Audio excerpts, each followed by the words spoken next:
Okay, good morning. देखिए, आज हम प्रश्नावली 8 के बारे में बात करेंगे, कक्षा 9। तो चतुर्भुज है इस प्रश्नावली का नाम। तो सबसे पहले चतुर्भुज होता क्या है समझ लेते हैं। चार रेखाखंडों से घिरी हुई बंद आकृति चतुर्भुज कहलाती है। ओके, तो चार रेखाखंडों से घिरी हुई बंद आकृति क्या कहलाती है? चतुर्भुज। अब उसमें भी सबसे जो मेन चतुर्भुज है उसके बारे में बात करेंगे, वो है समांतर चतुर्भुज। तो किसी चतुर्भुज में अगर सम्मुख भुजाएं समान और समांतर हैं तो वह समांतर चतुर्भुज कहलाता है। ओके, देन अब इसके गुण की बात करते हैं। तो समांतर चतुर्भुज कुछ गुण भी होते हैं स्पेशल। तो गुण कौन कौन से हैं? सबसे पहला जो गुण है वो है समांतर चतुर्भुज की सम्मुख भुजाएं बराबर होती हैं। तो कैसी होती हैं? सम्मुख भुजाएं कैसी होती हैं? समांतर चतुर्भुज की बराबर। इसी प्रकार समांतर चतुर्भुज के सम्मुख कोण भी क्या होते हैं? बराबर होते हैं। ओके, अब बात करते हैं विकर्णों के बारे में। तो समांतर चतुर्भुज के विकर्ण परस्पर समद्विभाजित करते हैं। ठीक है, यानी यहाँ पे चित्र देख पा रहे हो, इसमें AC एक विकर्ण है और BD भी एक विकर्ण है, दोनों ऊपर मिल रहे हैं। तो यहाँ पर ये समद्विभाजित हो जाएंगे, यानी कि यहाँ से दोनों आधे आधे हो जाएंगे। नंबर 4, समांतर चतुर्भुज का एक विकर्ण समांतर चतुर्भुज को दो बराबर त्रिभुजों में विभाजित कर देता है।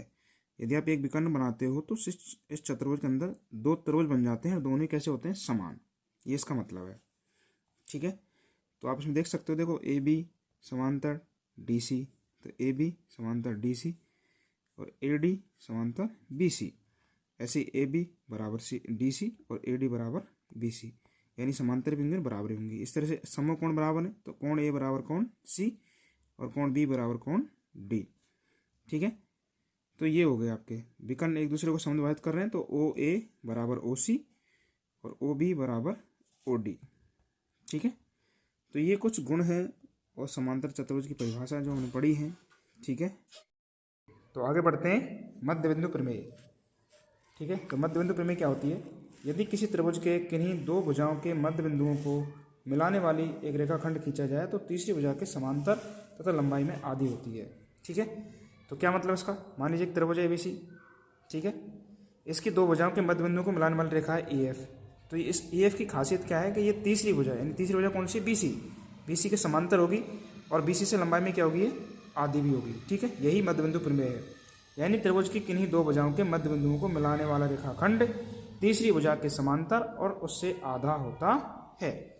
यह है मध्य बिंदु प्रमेय, जिसका हम प्रयोग करेंगे 8.2 में। चलिए, तो आगे बढ़ते हैं, हम कुछ प्रश्नों के बारे में बात कर लेते हैं। तो ये 8.1 के कुछ एग्जाम्पल्स हैं। होने को तो बहुत छोटे छोटे एग्जाम्पल हैं, लेकिन कई बार आ जाते हैं ये। ठीक है, तो पहला ये उदाहरण है कि दर्शाइए कि एक आयत का प्रत्येक कोण समकोण होता है। अब ये हमको पता है कि आयत का प्रत्येक कोण समकोण होता है, तो ये हमें सिद्ध करना है एक्चुअल में।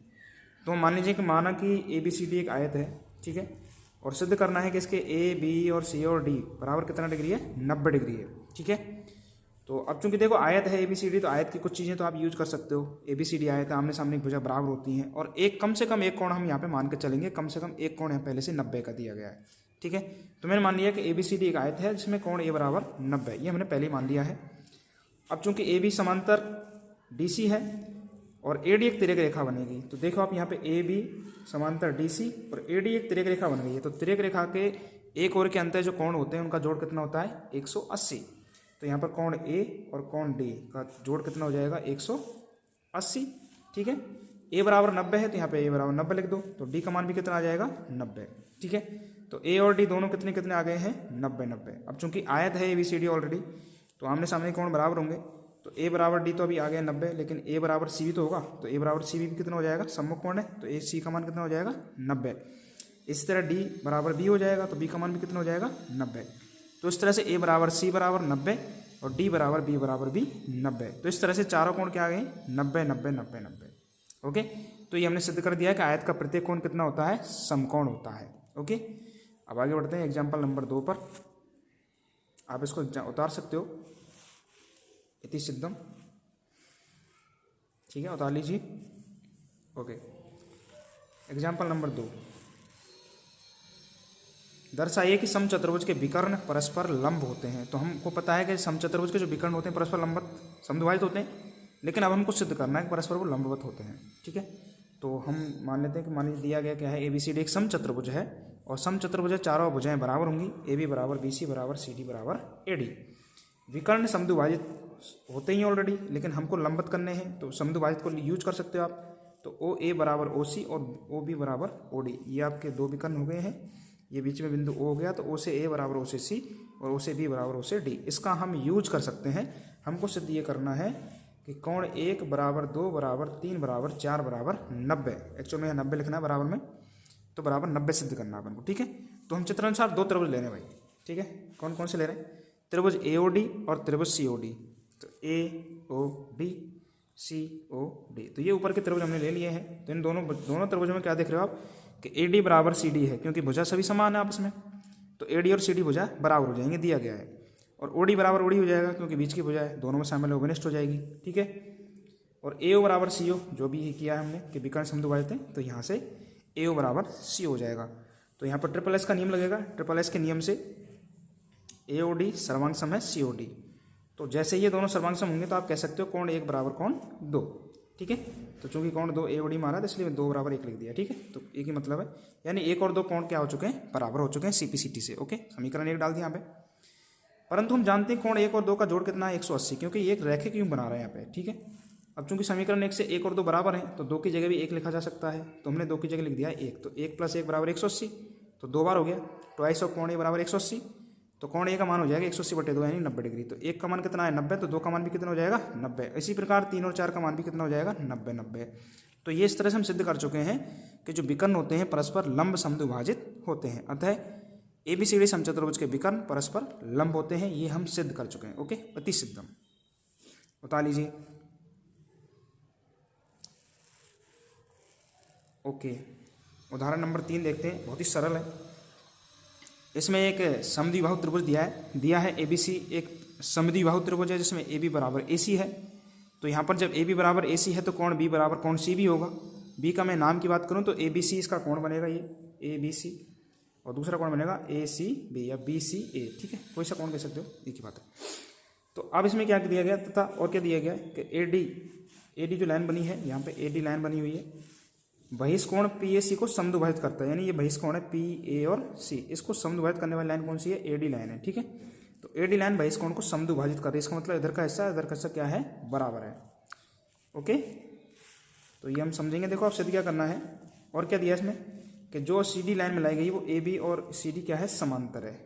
सी डी समांतर बी ए, समीकरण 3। तो मैंने 1 नंबर का डाल दिया है, त्रिभुज में बी बराबर सी है 1 नंबर, और बाहर का जो कोण है बहिष्कोण उसको समद्विभाजित कर रहा है, तो वहाँ 2 नंबर, और सी डी समांतर बी ए ये 3 नंबर डाल दिया। सिद्ध क्या करना? 2 चीज़ यहाँ सिद्ध करवाई है, कोण डी ए सी बराबर बी ए सी। तो डी ए सी कहाँ पर है? डी ए सी ये वाला, और बी सी ए यानी ये जेड बन रहा है उल्टा, तो इसमें सिद्ध करवा रहा है। ठीक है, तो चलो इनको सिद्ध करेंगे। दूसरा ए बी सी डी एक समांतर चतुर्भुज, ये भी सिद्ध करवाएगा। तो आगे बढ़ते हैं, चलो। तो सबसे पहले बात करेंगे, देखो हम बहिष्कोण से शुरुआत करेंगे। बहिष्कोण का मान कितना है? पी ए सी बहिष्कोण है, राइट। पी ए सी में देखो 2 कोण बने, पी ए डी और डी ए सी। ठीक है, जिसको हम दूसरी जगह बोल सकते हो पी ए सी बराबर पी ए डी और डी ए सी। ठीक है, अब इसका जो जोड़ होता है बहिष्कोण का वो क्या होता है? बगल वाले कोण को छोड़ करके शेष अन्य कोणों का जोड़ के बराबर होता है इसका मान। तो पी के बगल में कौन सा? इसके ए जो बहिष्कोण है पी ए सी, इसके जस्ट बगल में ये कोण है, इसको छोड़ दीजिए, तो ये बी और सी के जोड़ के बराबर होगा। तो पी ए सी का मान हमने लिख दिया पी ए सी बराबर A B C plus B A C. तो ए बी और सी ये तो बी नंबर का हो गया, और बी सी ए ये सी नंबर का हो गया। तो इन दोनों के जोड़ के बराबर हो गया बहिष्कोण का मान। ठीक है, अब चूंकि बहिष्कोण खुद में ही उसमें 2 टुकड़े हो रहे हैं, P A D plus D A C हो रहे हैं कि नहीं? पी ए डी और डी ए सी। ठीक है, दोनों बराबर हैं ये, और इसी तरह से बी और सी भी बराबर हैं, तो ये दोनों भी बराबर हैं और ये दोनों बराबर हैं। ठीक है, तो इनको हम एक ही कोण के रूप में लिखना चाहेंगे अभी। तो क्या लिखते हैं देखो, तो हमने यहाँ पे देखो पी ए डी को चेंज करके लिख दिया डी ए सी। ठीक है, तो ये डी ए सी हो गया 2 बार डी ए सी और डी ए सी। इसी तरह ए बी सी को चेंज करके हमने यहाँ पे लिख दिया है बी ए सी। तो बी ए सी और बी ए सी, तो 2 बार हो गया, तो 2 बार D A C 2 bar B A सी। हमने डी ए सी क्यों लिखा? क्योंकि हमको सिद्ध ही डी ए सी करना था। ठीक है, सिद्ध करना, देखो इसमें देखो डी ए सी बराबर बी ए सी, तो हमको यही लिखने थे। तो डी ए सी 2 बार हो गया, बी ए सी भी 2 बार हो गया, 2 से 2 कट चुका है, तो डी ए सी बराबर बी ए सी हो जाएगा। तो ये आपका पहला सिद्ध हो चुका है। ठीक है, ओके। अब बात करते हैं देखो आगे। अब चूंकि देखो ये दोनों कोण बराबर हो चुके हैं तो एकांतर कोण बन जाएंगे, करेक्ट, क्योंकि जेड बन जाएगा वहाँ उल्टा। ठीक है, जेड बन रहा है कि नहीं बताओ, यस। तो ये जेड बन गया, तो एक तो ये कोण है, एक ये कोण है, दोनों बराबर है, तो ये क्या बन गए, एकांतर कोण बन गए। तो आप कह सकते हो कि ए डी समांतर बी सी है या बी सी समांतर ए डी है, ठीक है ना। तो हमें यहाँ पे कह दिया है बी सी समांतर ए डी है एकांतर कोण होने से। तो समीकरण 3 में 5 से, तो समीकरण 3 में देखो सी डी समांतर बी ए दिया हुआ है, समीकरण 5 में बी सी समांतर ए डी दिया हुआ है। तो आमने सामने भुजाएं समांतर हो गई तो क्या बन जाएगा, समांतर चतुर्भुज। तो सी डी समांतर बी ए और बी सी समांतर ए डी।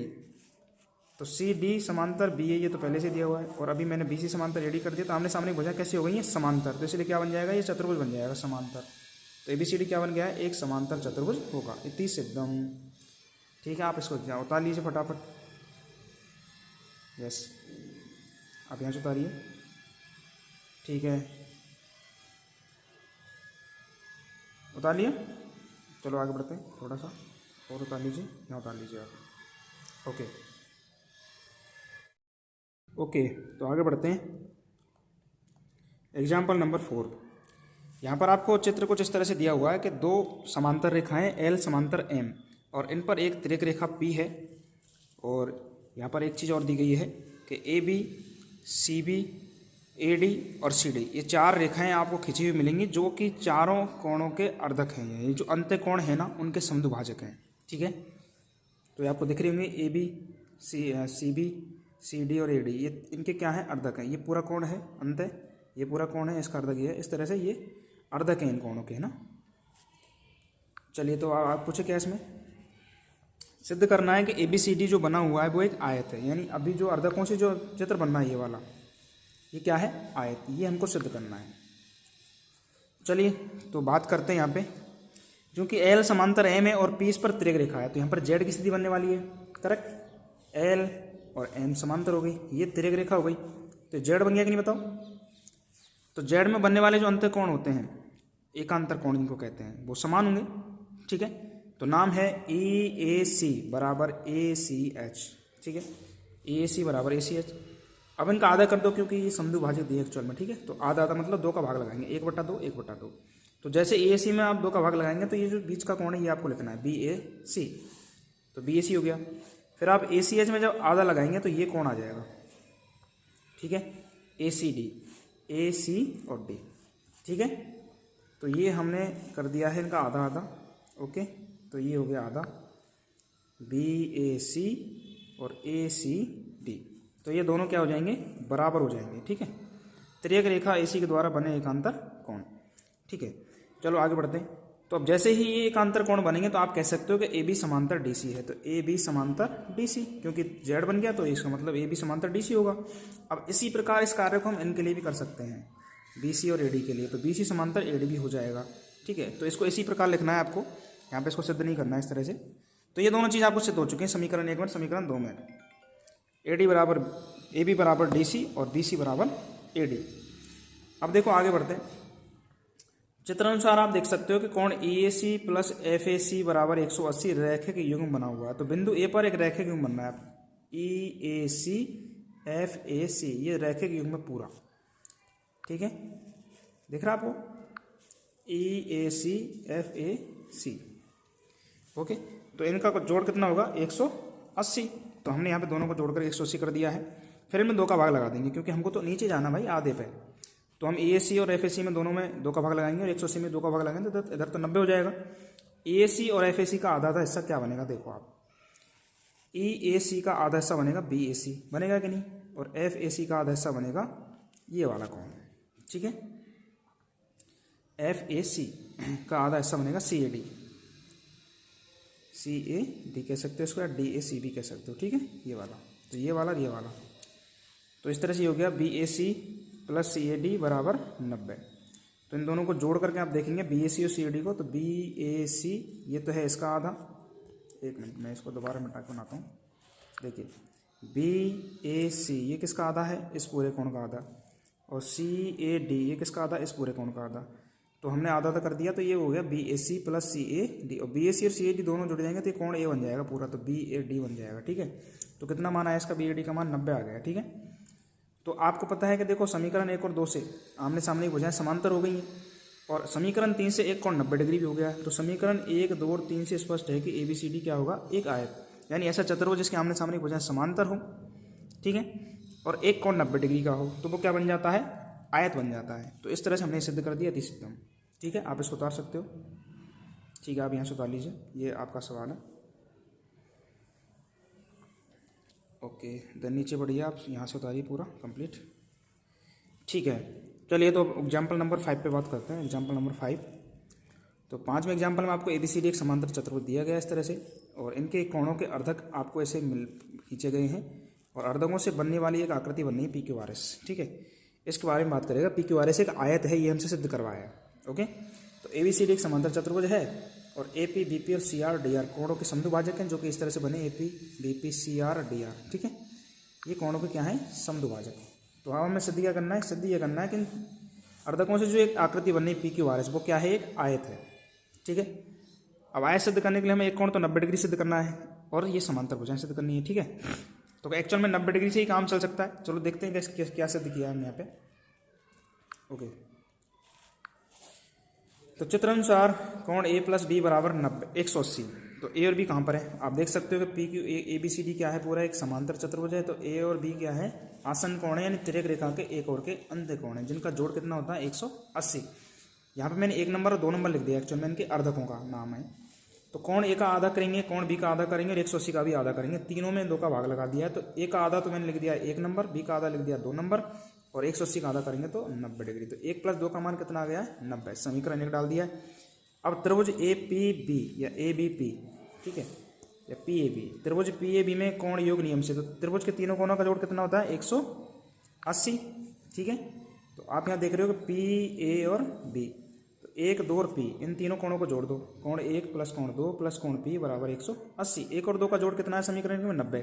तो समीकरण 1 से यहाँ मान रख दिया 90 डिग्री, तो 90 इधर जाएगा, तो P का मान कितना हो जाएगा, 180 - 90, यानी P का मान कितना आ गया है, 90।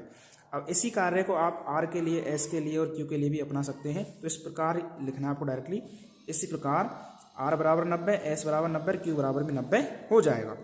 तो अब स्पष्ट है आपको इन समीकरण 2, 3, 4, 5 से स्पष्ट है कि PQRS एक ऐसा चतुर्भुज जिसके चारों कोण समकोण है तथा सम्मुख कोण बराबर है। सम्मुख कोण मतलब आमने सामने के, तो P का मान भी 90 है, R का मान भी 90 बराबर हो गए, और 90 डिग्री तो है ही है। तो सम्मुख कोण भी बराबर है और चारों कोण समकोण भी हैं। तो इसलिए इन चारों समीकरणों से, यानी 2, 3, 4, 5 से स्पष्ट है कि PQRS क्या है, एक आयत है। इति सिद्धम। ठीक है, तो इस तरह से क्या हो गया, सिद्ध हो गया। ठीक है, तो उतार लीजिए आप फटाफट। ठीक है, उतारिए फटाफट। ओके, तो अब हम आगे बढ़ते हैं और हम प्रश्नावली की तरफ चलते हैं। ठीक है, एक बार यहाँ उतार लीजिए आप थोड़ा सा और। ठीक है।